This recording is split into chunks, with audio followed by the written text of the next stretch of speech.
मोहोळ तालुक्यातील कोळेगाव शिवारातील नक्षत्र लॉजवर मोहोळ पोलिसांनी छापा टाकून कथित देहव्यापार प्रकरणाचा पर्दाफाश केला आहे। या कारवाईत एका 26 वर्षीय महिलेची सुटका करण्यात आली असून लॉज चालक अण्णा किसन चौरे याच्या विरुद्ध भारतीय न्याय संहिता तसेच अनैतिक मानवी व्यापार प्रतिबंधक कायद्यान्वये गुन्हा दाखल करण्यात आला आहे।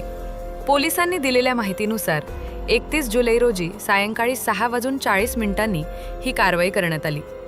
आरोपीनं महिलेला कामाचे आमिष दाखवून लॉजवर आणले आणि तिच्याकडून जबरदस्तीनं वेश्या व्यवसाय करून घेत असल्याचा आरोप आहे।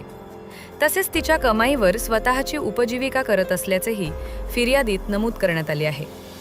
या प्रकरणी मोहोळ पोलीस ठाण्यात गुन्हा क्रमांक 733/2026 दाखल करण्यात आला असून पुढील तपास पोलीस निरीक्षक दीपक पाटील यांच्या मार्गदर्शनाखाली सुरू आहे।